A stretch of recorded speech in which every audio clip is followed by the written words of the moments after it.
these YouTubers give terrible advice on standing up for yourself. Because I'm gonna give an example. I was watching this one Asian dude. This was a while ago, but this is this Asian dude. Right? He's playing out a situation. He's role playing. Like he's at the bar and he's trying to open this bottle, right? For the bottle opener, and he's failing.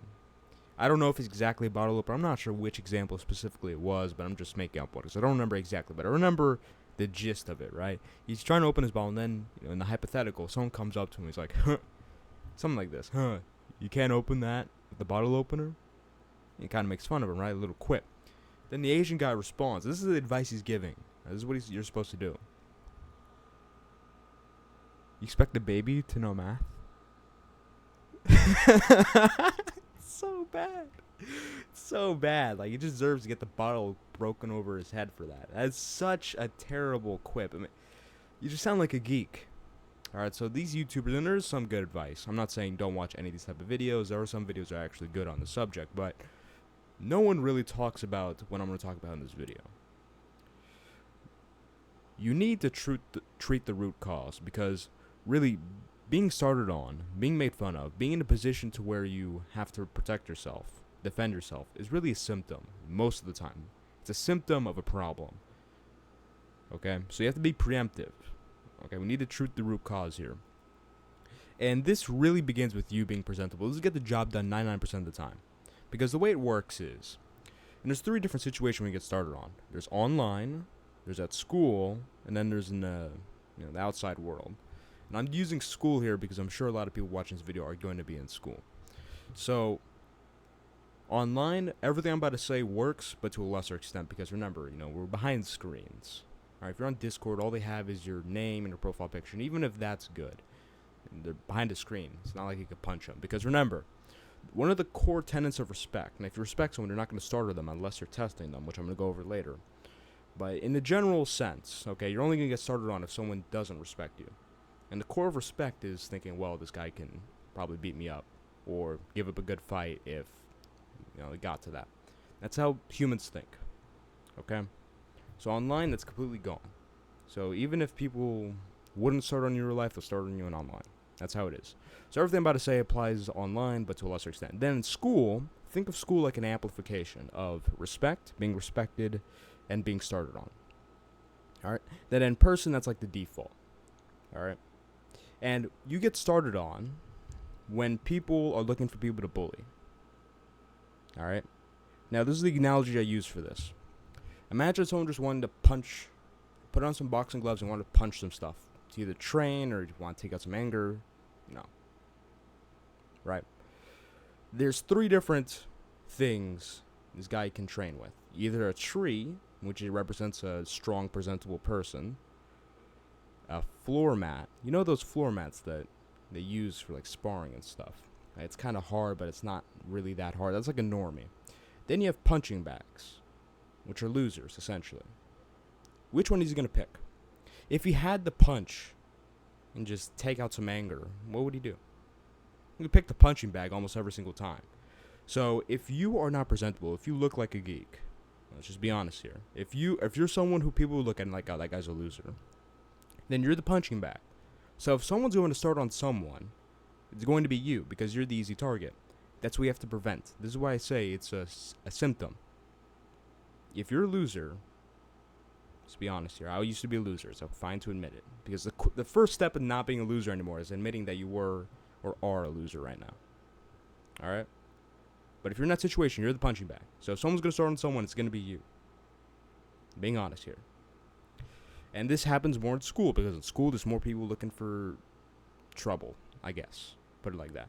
In the real world, even if you're a loser, people are not going to start on you that often. But if someone's going to start on someone, it's going to be you. Alright?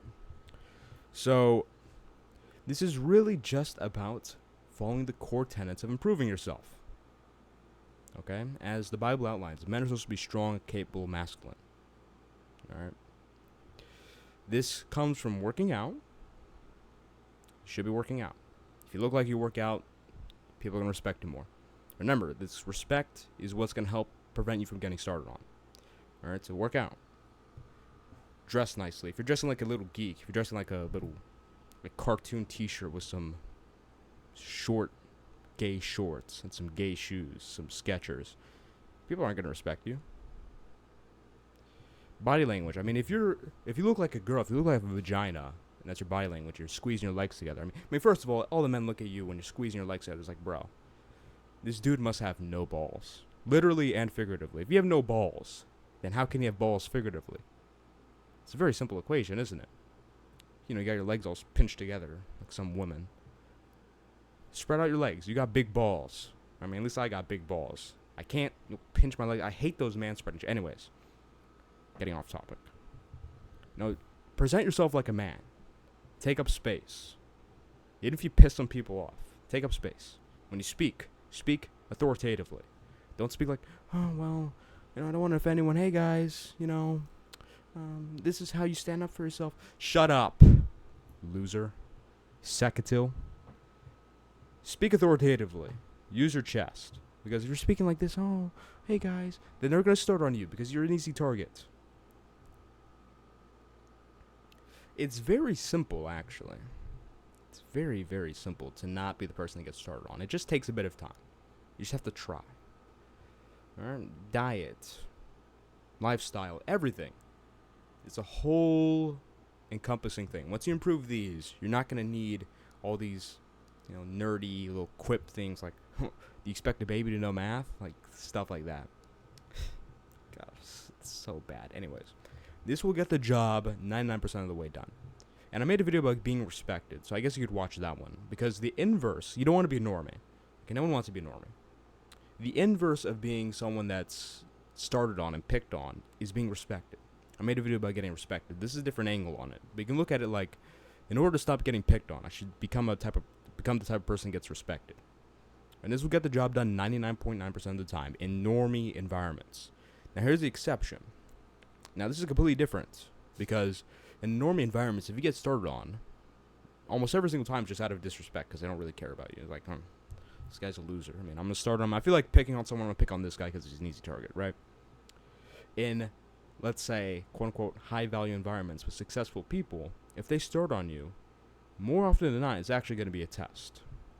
It's kind of like how, you know, girls, you know, if a dude is some normie or some loser, they won't pay any attention to them. But if it's someone who's kind of, I don't know, attractive, I guess, they'll do these little tests, right? Little quips. It's kind of like that with successful men. And the difference is, they aren't really trying to tear you down with these. They're just trying to, you know, poke at you. It's like, is this guy all fluff, or is he actually the real deal? It's kind of how it is. And I've heard a lot of stories of people becoming friends off of stuff like this, you know. A new guy comes into a high-value place. Just call it that. Just keep it. I don't feel like adding a bunch of qualifiers. You know what I mean, okay? Some guy walks into the place, and then someone who's a regular sees him, and he's like, this guy seems like he might be respectable. Let's test him a little bit. So he pokes. Then the guy gives a good response. It's funny, you know. I'm going to go over what to actually say if you do get started on later. But remember, being preemptive is the number one thing here. And then he gives a good response. He's like, oh, this guy's a real deal. And then they become friends. That's how it happens a lot of the time. I've heard a bunch of stories like that. Alright? But it's completely different from getting started on because they think you're a target. This is you getting started on because they think you're actually someone that may or may not be worthy of respect. They're considering you. It's a good thing. Now, if it does happen, right?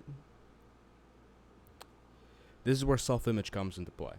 Because standing up for yourself and actually giving a response, like saying, hey, don't say that, something to that effect, that really just comes from your self-image. Because if you respect yourself, which comes from self-image, I don't know how many times I just said comes from self-image, but it really does. I'm just, you know, pushing it in. If you respect yourself, you have no choice but to stand up for yourself. For yourself, over and over and over again. But it's true. Everything I just said is true. Alright? Not being able to stand up for yourself is a symptom of just not having self-respect. The way you improve your self-image is by working on yourself. My God, how many times am I going to say yourself? Oneself. Can I use that? I don't know. Anyways. Remember what I said earlier. Work out, body language, dress nicely, take care of yourself, etc. Watch my videos. You're going to learn everything about that. And that's how you start respecting yourself. It's also visualization, you know, affirmations, so to speak. You know, you're the man, the mindset. It's going to be easy to stand up for yourself at that point. Now, when it comes to actually what to say, this is actually the least important part, because this is what's the issue with all these videos about standing up for yourself. They always focus on what exactly you're going to say. It's kind of like those pickup artists who talk about pickup lines. It's like, bro, it's not how it works. You're going to sound like a geek. It's going to sound forced. Just don't be an autist. Okay? Now, these verbal tactics and whatnot, they can actually be good. There's situations where you can use them. But this isn't what you should rely on. What's more important than what you say is the mindset behind what you say. Alright? And the mindset you should take is the same mindset you take when a girl gives you a little test, right? I don't swear, so I'm not going to say what it actually is. But if you know, you know, right? It starts with an S. S test. The mindset is, that's cute. That's the mindset. You know what? From there, you say whatever's natural to you. And if you aren't a complete autist, you're gonna say something. You're gonna give a good response. It doesn't have to be perfect. Don't think about it too much. Just let it out. That's your mindset. Okay. Don't get angry. Like, oh, how could you say that? You know, don't get sad. Like, oh, how could you say that? Just say what. Just have that mindset. It's kind of a dismissive mindset, because who cares? I'm mad. I don't care what he says, what she says. And then you just let out whatever comes out naturally. That's really all it is. You're going to watch a bunch of videos. And I'm going to keep going back to this because it's so true. You're going to watch a bunch of videos about people talking how to stand up for yourself. That's how you stand up for yourself. That's how you stand up for yourself. And they just talk about, well, if someone says this to you, you need to say these exact words. Like, bro, you sound like a geek. So all that being said, being able to stand up for yourself is a core tenet of being a man. And that's the movement we got going here, because Christian men cannot stand up for themselves. If you make fun of Christian men, like, well, okay. Like, they just take it. They take it like a cuck. They take it harder than their wife takes it with other men. Did I just assume that most Christian men are cucks? Yeah, I did. Get mad. In any case, if you want to join this movement, building back Christian men, and part of that is being able to stand up for yourself, being a respectable person, check the link in the description to the Discord. Watch the must-watch videos, because all the holes, you know, well, how do I do this exactly? How do I work out? How do I do that? How do I do this? That's going to be in the description of the playlist. You're going to have all your questions answered. Check all the other links out in the description. Click on them. Do whatever. Follow me, etc. Amazing, right? Your life's going to change. Those are my call to actions. See you next video.